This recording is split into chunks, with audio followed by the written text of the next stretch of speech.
saya membawa buku tebal, bagus, judulnya Indonesianisasi. Dari kata Indonesia, Indonesianisasi itu di judulnya di bawah, dari gereja Katolik di Indonesia menjadi gereja Katolik Indonesia. Ini perbedaannya besar sekali.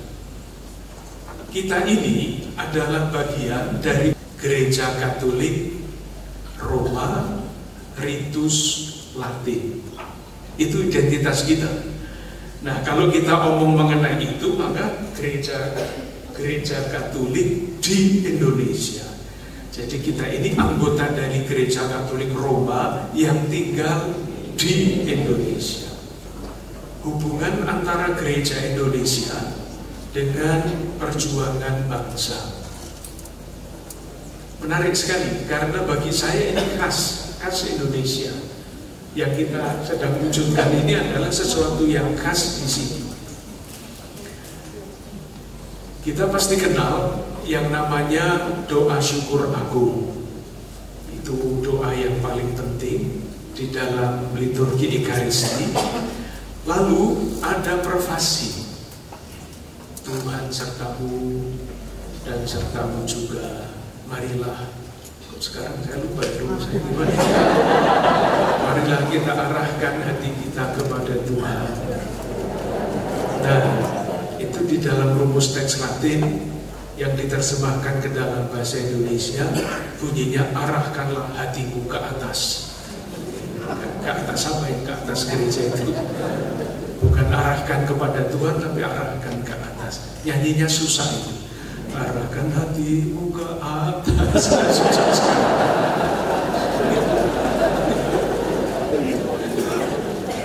Nah, ada satu prefasi yang tidak ada di tempat lain, di gereja manapun tidak ada, kecuali di Indonesia, yang namanya prefasi tanah air.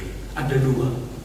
Nah, di dalam prefasi tanah air itu disyukuri sebagai karya agung Tuhan perjalanan sejarah bangsa Indonesia.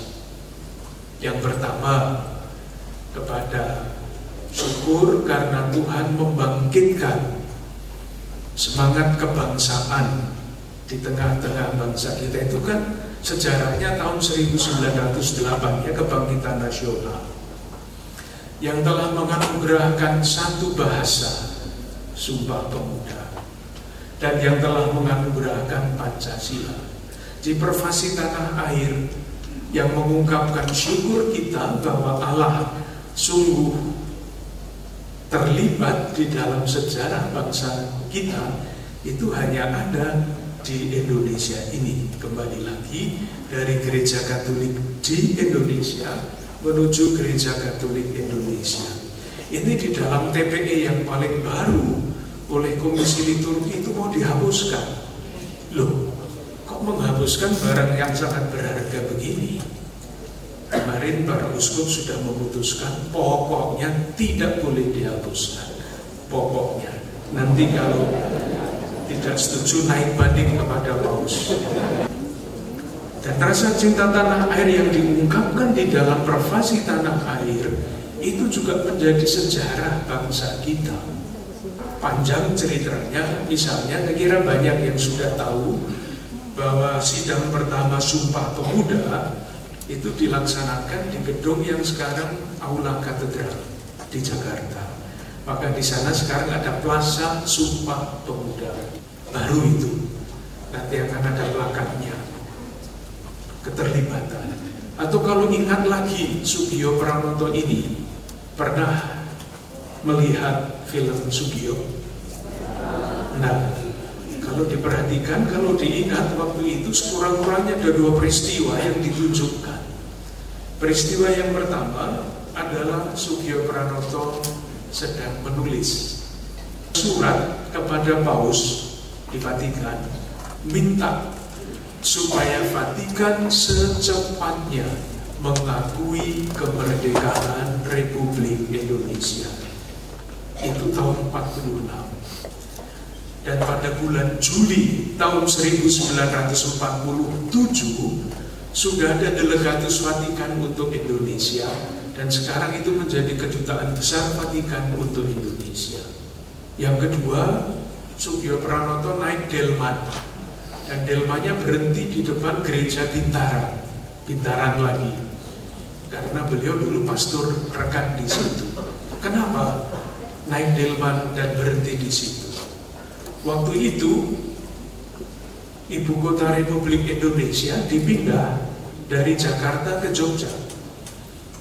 Tahun 46 itu kan Belandanya masih suka mengganggu kita ya.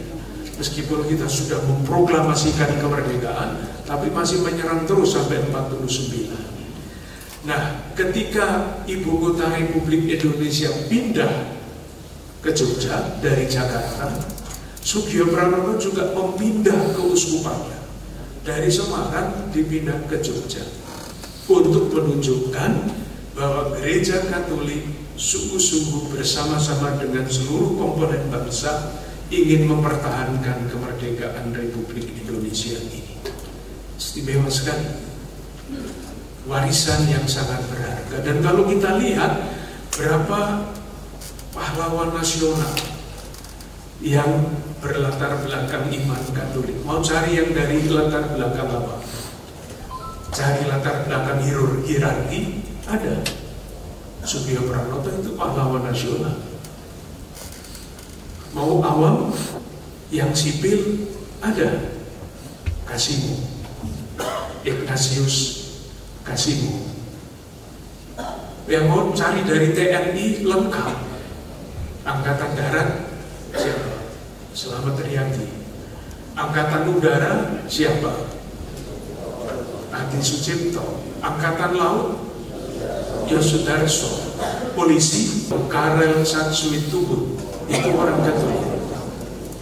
Itulah rasa cinta tanah air yang diberi inspirasi oleh iman Katolik, memberi warna yang sangat istimewa kepada Gereja Katolik Indonesia ini.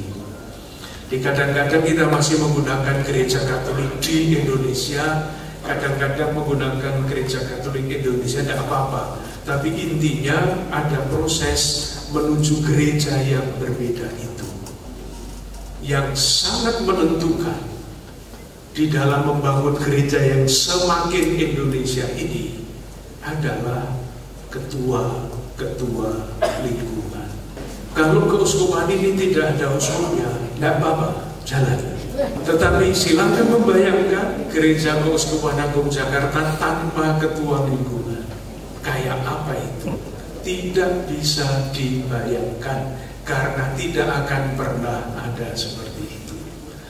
Kita memikul tanggung jawab sejarah yang sudah dimulai pada periode yang sangat-sangat awal, dan yang membuat gereja kita menjadi seperti sekarang ini. Dan salah satu bentuk yang mau kita kembangkan adalah diamalkan Pancasila dan sebagainya. Semuanya itu adalah usaha kita untuk memikul tanggung jawab sejarah, supaya gereja kita tidak mandek, tidak berhenti, tidak menjadi beku, tetapi tetap menjadi gereja yang hidup. Moga-moga sejarah ini bisa memberikan semangat kepada kita untuk semakin bagi seluruh umat untuk sungguh menghargai peranan kedua. Adil bangsa sejahtera.